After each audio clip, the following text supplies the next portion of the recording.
question is, why do I still follow God today? Not, this is why I became a Christian, this is whatever. Why am I still doing it today? And when you sit down a while ago, or years and years ago, when Chris came up with this question, actually it's a pretty good question. You try it. Why are you still doing something today? And today is, why am I still a Christian? How long have I been a Christian? How long do you think I've been a Christian? 3 years. How much? 787 years. 42 years. I made the decision 42 years ago when I was 15 years old at a youth rally on a Good Friday. It was Good Friday afternoon. And how I'm going to tackle this question, I kept thinking I could use this verse, or I could use that verse, or I could use this or that. And it wasn't coming. So I'm going to answer 3 questions, 3 words. Why, how, and why. The picture behind me has a purpose. Do anybody know what it is? A nebula. As a kid, I used to look at those in astronauts because I loved, I don't know, here, I'm going to take you back in my life, and this is to lead you up to the first why. I'm going to take you back in my life, all the way back to when it began. Life for me began at an early age. But for the first 19 months, I don't remember a thing. But a lot happened to me in the first 19 months that I want to share.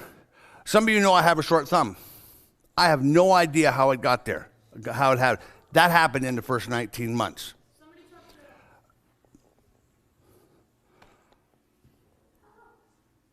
That happened.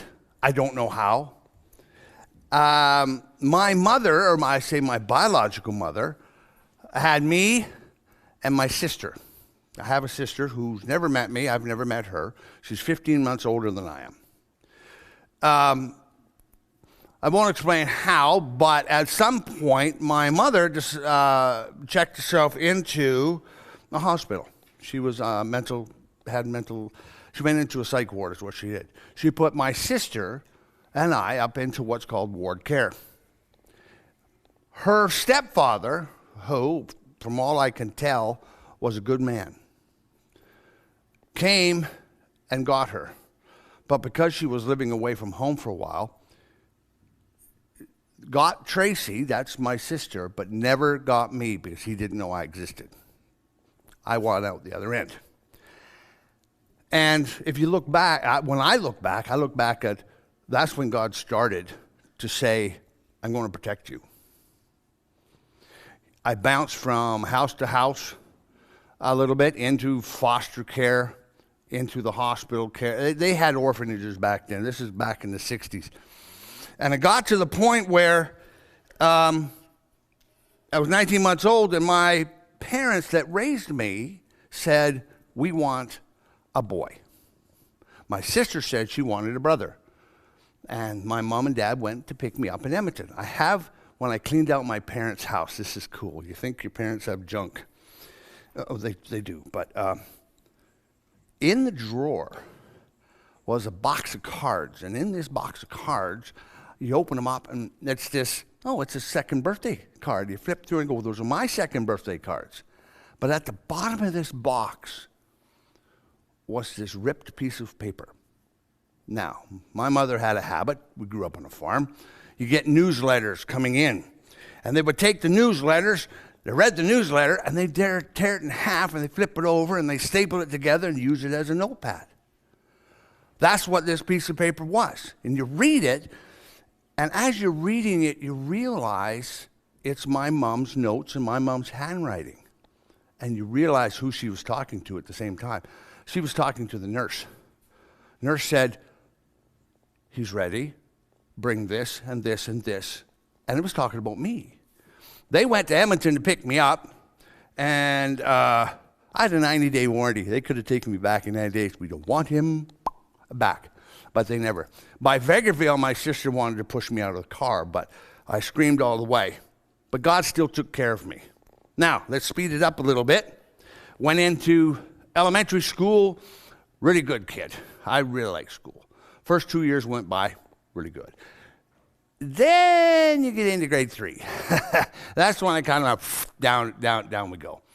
Now, my wife, Kathy, she's a lovely person. She still says I need to let go of this, but I think I have. Back in the day, and I'm not blaming the teachers back then, the system back then was different back then, and they were trying out a lot of things. My focus wasn't there. I go, squirrel, a lot. And I didn't focus in school. So I did very poorly in school. So the rest of elementary school, half of grade 3, both years of grade 4, by the way, when they failed somebody, they actually failed them. You never went on. 5 and 6, they took me out of music and English, or music and art. How many like music? How many like art? I don't know. Anyway, they took me out of music and art for the rest of that whole elementary experience, and they put me into a room that says, you will learn how to spell. You will learn how to read.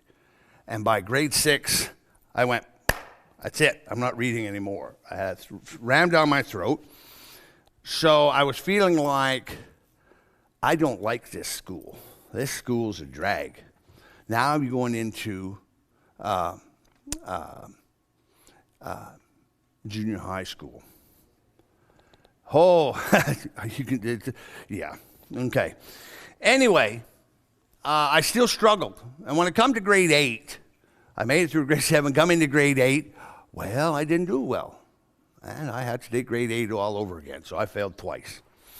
So when some of you are going into grade 10, how many are going into grade 10? How many are in grade 10? Okay, think of it as going into grade 8 again. Yee. That's where I was. This is the first why. Now, my friends were in grade 8 or grade 10, and I could start going to young people's. So I went to young people's. I was in the point where I was 15 years old, in grade 8, not really making friends with anybody.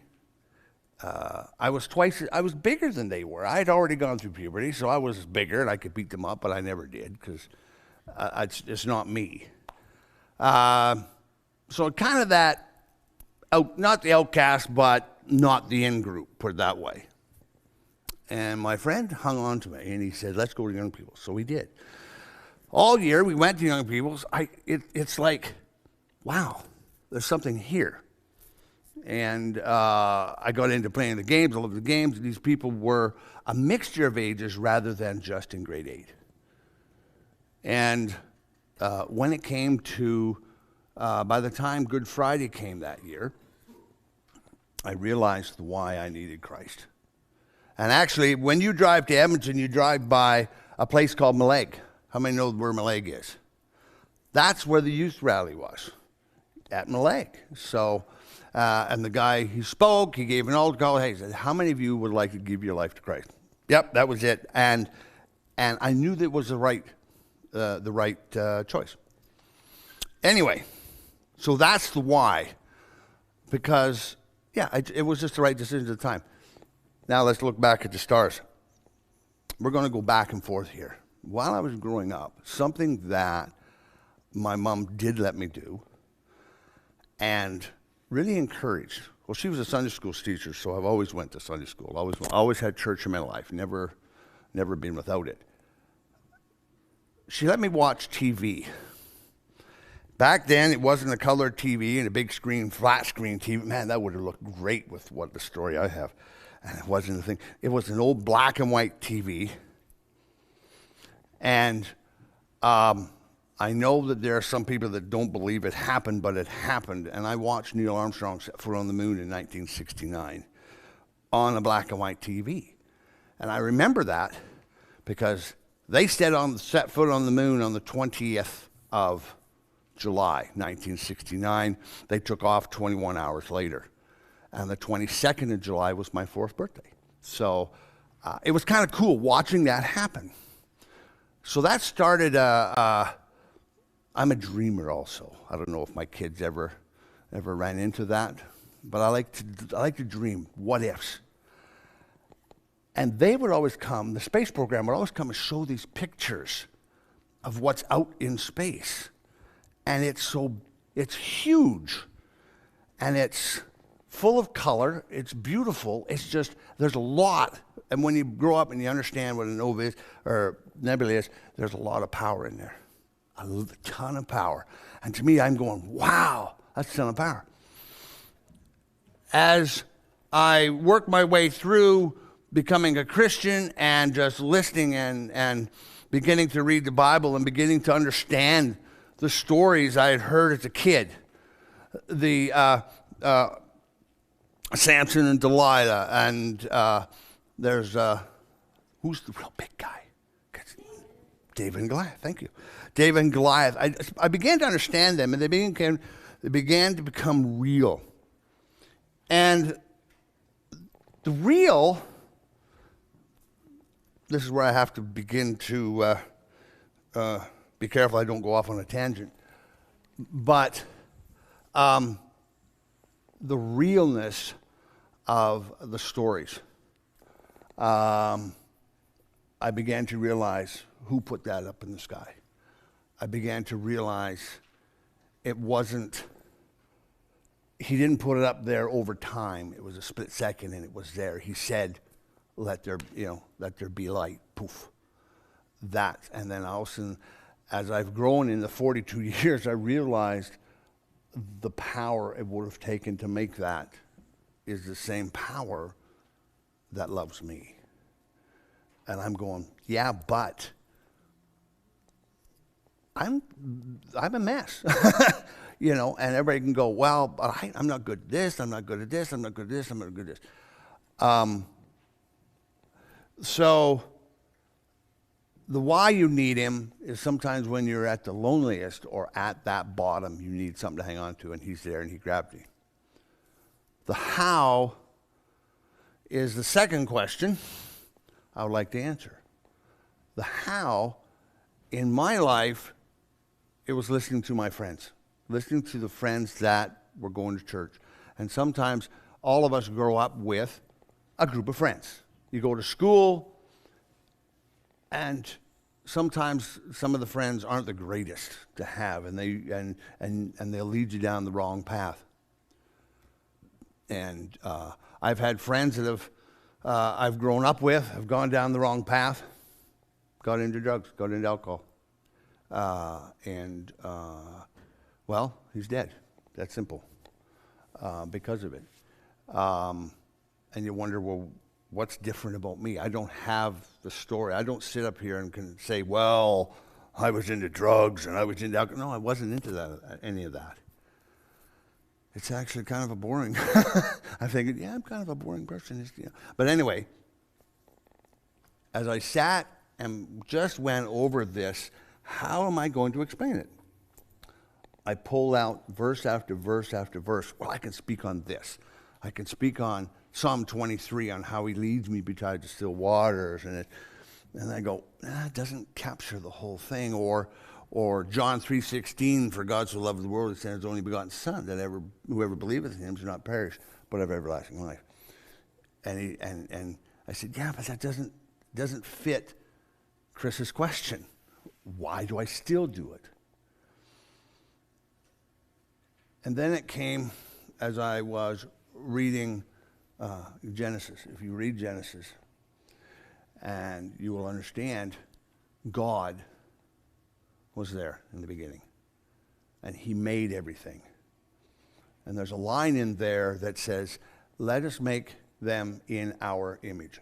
And you realize, I think even Chris touched on it, you realize, wait a minute, there's another being there. There's Jesus is there, still there. I go, wow, cool, he's there.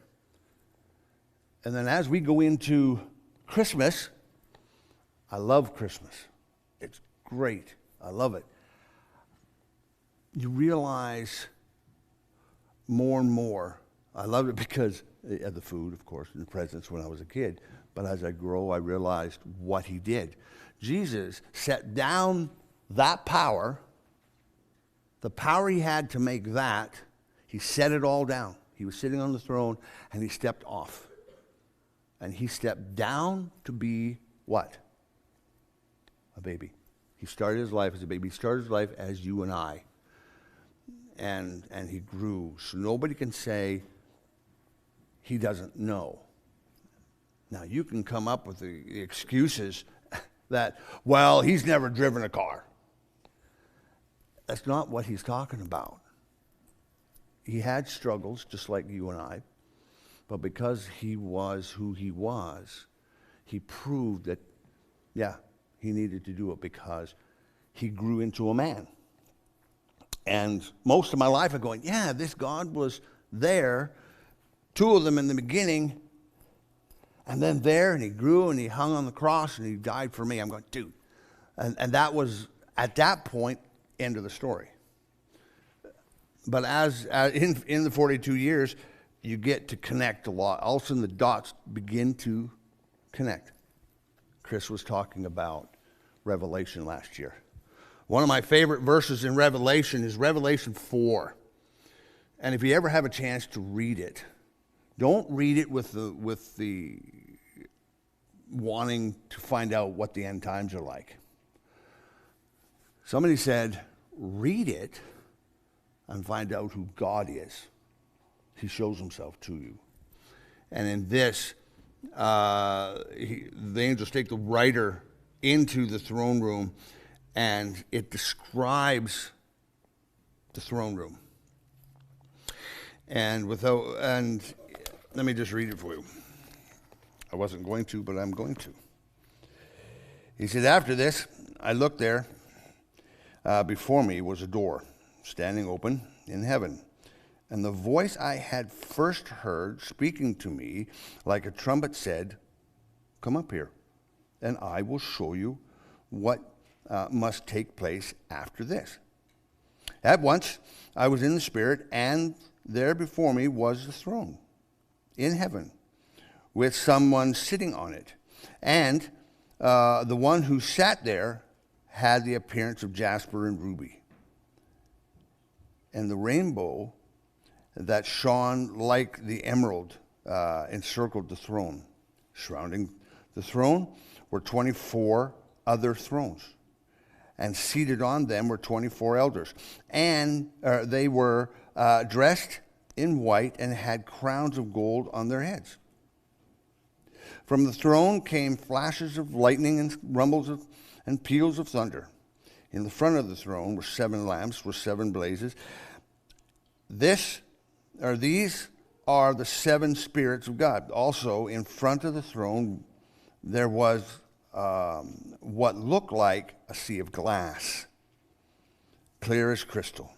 In the center around the throne were 4 living creatures. Now, here's where it gets kind of neat. If you have an imagination, just think of it. Close your eyes and just think of this. In the center around the throne were 4 living creatures. They were covered with eyes in front and in back. The first living creature was like a lion. The second was like an ox. The third had the face of a man. And the fourth was like a flying eagle. Each of the 4 living creatures had 6 wings and was covered with eyes all around, even under its wings. Day and night, they never stopped saying. Let me repeat that. Day and night, they never stopped speaking. Then, now, it's going on right now. They were chanting and singing, holy, holy, holy is the Lord God Almighty, who was and is to come. And sometimes when I'm feeling, wow, this world is just too stupid to live in, you close your eyes and you can almost hear that chant going on right now, and those 4 living animals going, holy, holy, holy, Lord God Almighty, who was and is to come. So when you read it with looking for who God is, he shows himself. But knowing that about Revelation, you read on, Chris touched on something in Revelation last year. I can't remember exactly. He was talking about the devil. Armageddon. And Armageddon is usually a battle between what? Good and evil. And it's going to happen. But the way he said it and the way he pulled it out of the Bible, when you read it, I should have got the verse, Jesus comes down on his horse and it describes him. And for me, for some people, okay, back off. For some people it says, describes who he was. White horse, he's got King of Kings and Lord of Lords on his thigh. He's got a sword, an eyes, and he's white. Who goes into battle in white? And he's coming down. And he came down, and he came up to the devil, and it's not devil. Okay, now we're going to have a little scrap and see who's the best. He came down and says, "You're done, leave. Done, over." And that, to me, when he said that, all of a sudden, I connected another dot. The God who made that, and as powerful as it took to make that, loved me enough to go there and hang on the cross. And when he ascended into heaven, he took back his rightful place. And in taking back his rightful place, he took back his rightful power. And that is the why, and that's why I wanted it. That's how I did it with friends. Now I gotta touch on the hardest question to answer is, why do I still do it today?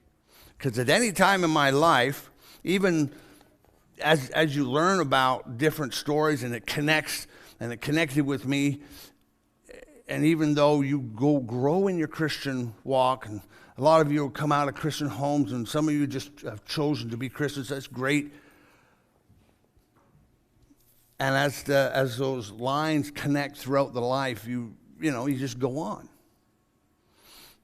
I could say in the Bible it talks about life being a race.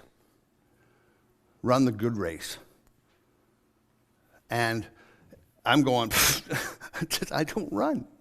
What am I talking about? I don't even go to the gym. I've got a treadmill in the basement, but Logan works it out, and I don't work it out. So how am I supposed to run?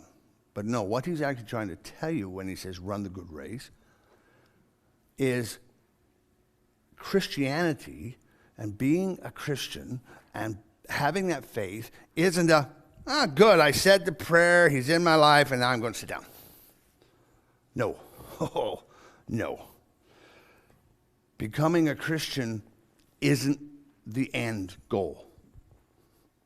That isn't the end. Becoming a Christian is the start. I can't, as much as I love you guys, as much as I spend my time with you guys, I cannot save you. But I can show you in the Bible, I can show you that he's there for you. You guys have to make that choice. When you make the choice, now you're here. Now what are you going to do with your choice? You have to get going. It's a race.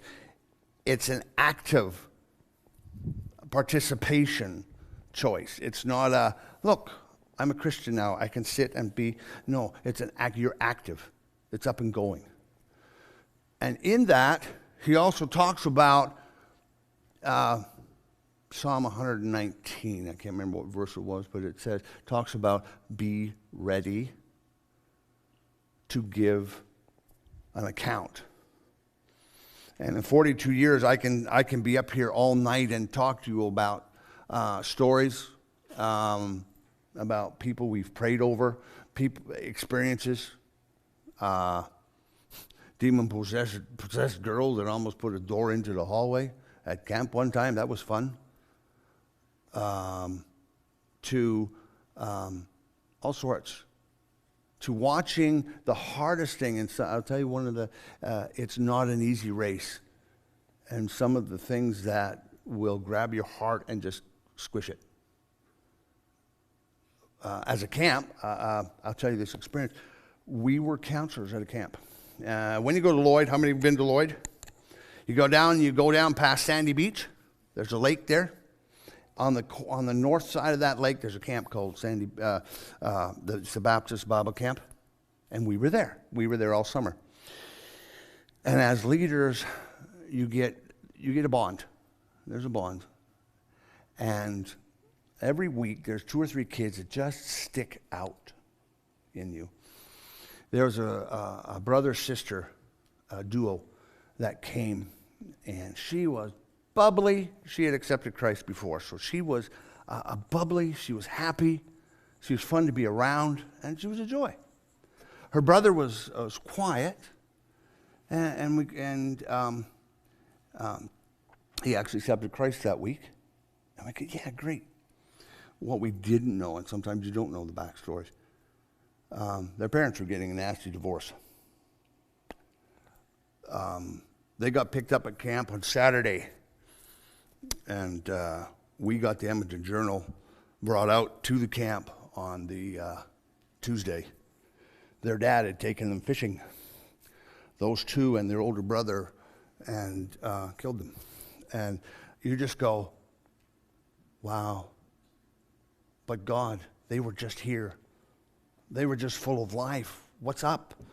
And you realize there's a bigger picture going on. And for a father to do that to his kids, and he went himself, but what do you do? Takes your Bible, throw it on the ground, says, God, I don't get it. You kill them. Why? But with the friends around you, and you know that at a Bible camp, you surround yourself with friends that are willing to hold you up. Friends are willing to go, yeah, it's a really crappy situation. It's sad. You want to cry. You want to reach out. You don't know what to do. They said, we got to pick up, we got to keep going. And there are other stories that I can tell you that also get to that point that you fall down. Life's going to knock you down.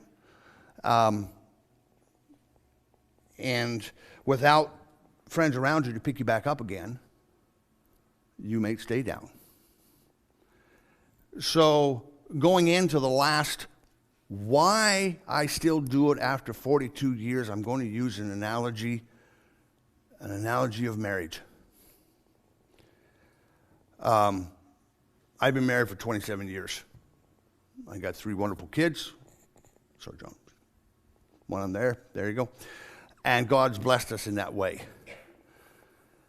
Has it been easy? Well, you live with me. You figure it out. No. Because, I'm a guy. I smell bad sometimes.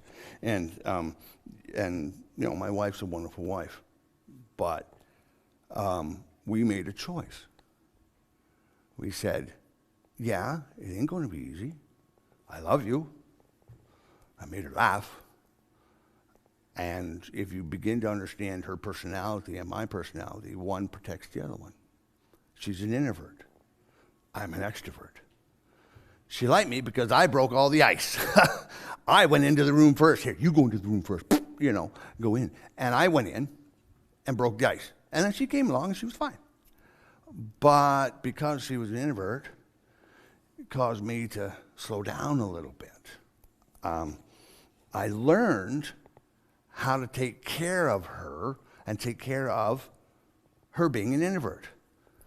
In the same way, she took care of me, knowing that, hey, this is an extrovert. I've got to take care of that. And so you get to know, and that's part of the analogy I want you to get is you help each other out.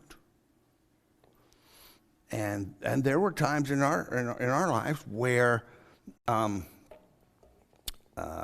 couple years ago, August,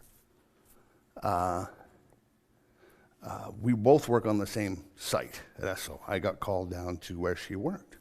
She had fallen down. And I realized she hadn't tripped. Medically speaking, she was having not an aneurysm and not a blood clot. She was having arteriovenous fistulas, tanglement of veins and arteries. Anyway, caused her to have a brain bleed. So next thing I know, got wonderful kids, got a wonderful wife. I find myself sitting in my car because I've surrounded myself with people that I care for and they care for me. In the toughest time, when I had to take care of my kids, the church stepped up. Pastor Bob drove my car to the Edmonton. All I could do was look up because I knew my wife was in a plane on the way to Edmonton. By the time we got to Edmonton, I go, well, we got Jonathan and Grace are coming from Regina, her sister, everybody's coming. What do we do? Reservations were already made in a hotel for us. I made one phone call and had somebody take care of my house. I didn't know how long we were going to be away for. And that's what it takes. You phone the prayer chain. They're on board. All that falls into place because we're doing life together. We're doing this race together. End result, she landed at about 4 o'clock and was in surgery right about that time. She was in surgery till about 9:15. Took the side of her skull off. Did what they needed to do. I talked to the surgeon at about 9:15, 20 after 9. He says, well, we saved her life, but we're taking her down. They needed to do another test. Said, we got to find something. And when you deal with people enough, you know, hey, this guy that's talking to me is not a dumb person. You always want the top shelf surgeons or the top shelf. This is a guy that taught the top shelf. Very good, very bedside manner, very good surgeon. He looked at me and said, yeah, we got to go find something. He knew exactly what he wanted to find, knew exactly how to find it, and he knew exactly where it was. He just needed proof. A little bit more down behind the ears where the problem was. And she said, we're going back into surgery. And they were in surgery till about 1:30 in the morning. At 1:30 in the morning, he says, yeah, we're good. We got her. And now it was just. And because it was on the speech, back here is the speech. Part of the brain is broken up into pieces. This is the speech. The doctor says, well, she may not be able to speak very well.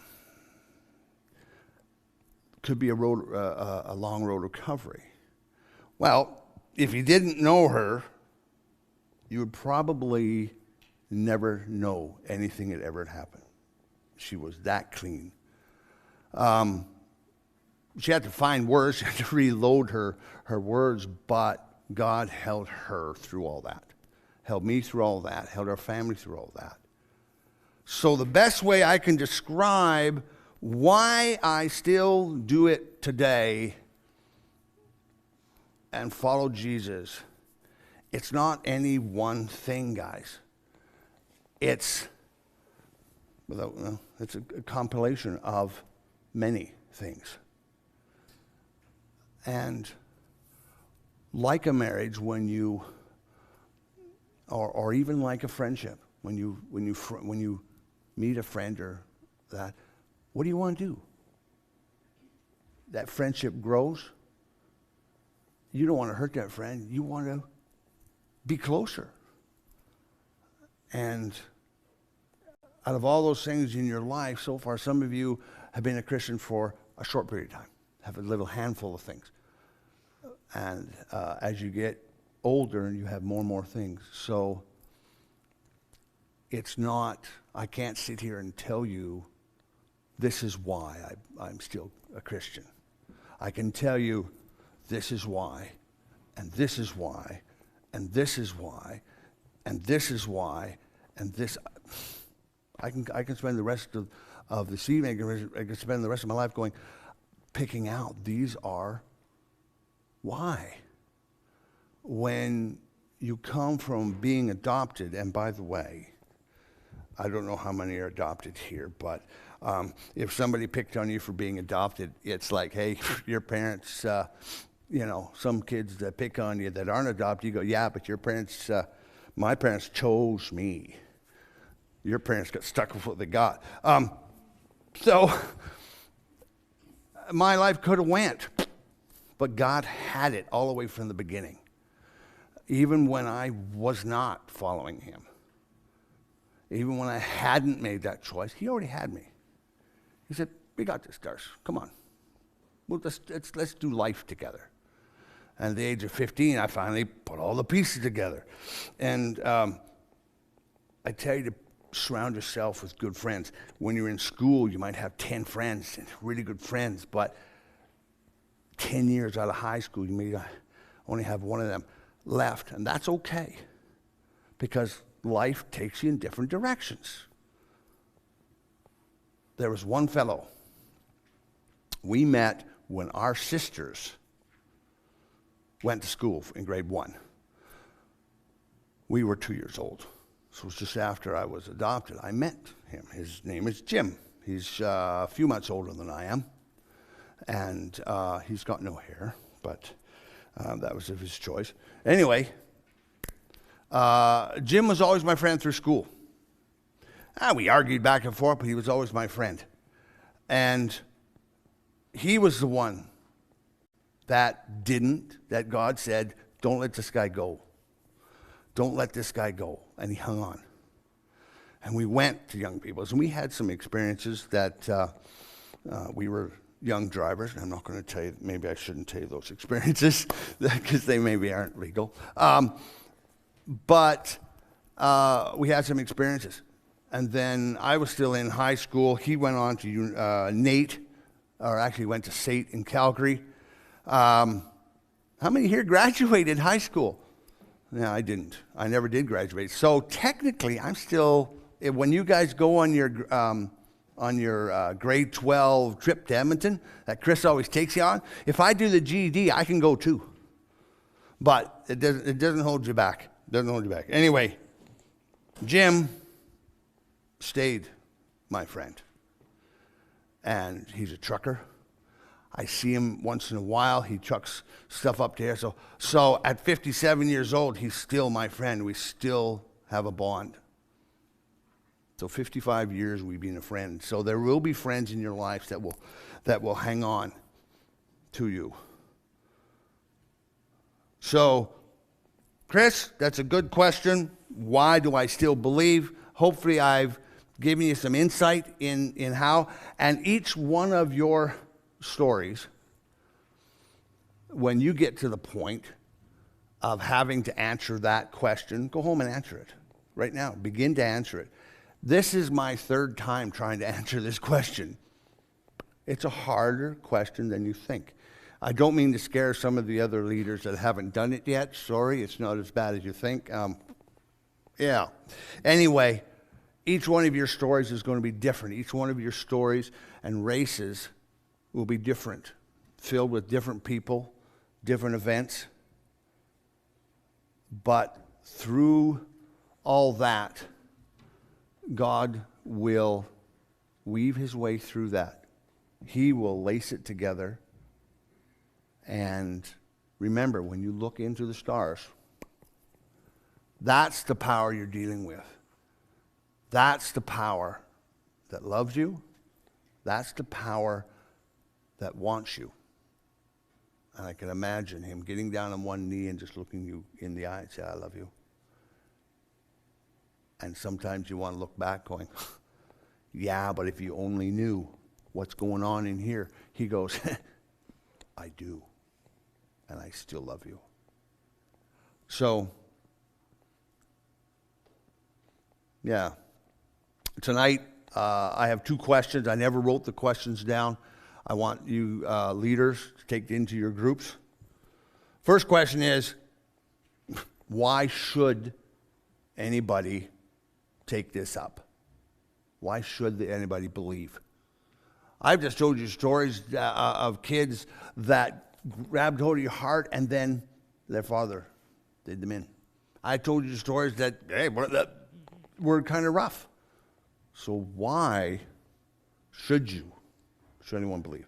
Question 1. Question 2, is something that God has asked us to do. And it's nicer if you begin to do in and amongst friends, share your faith. Start to share that faith. He asked us to have something ready when called upon.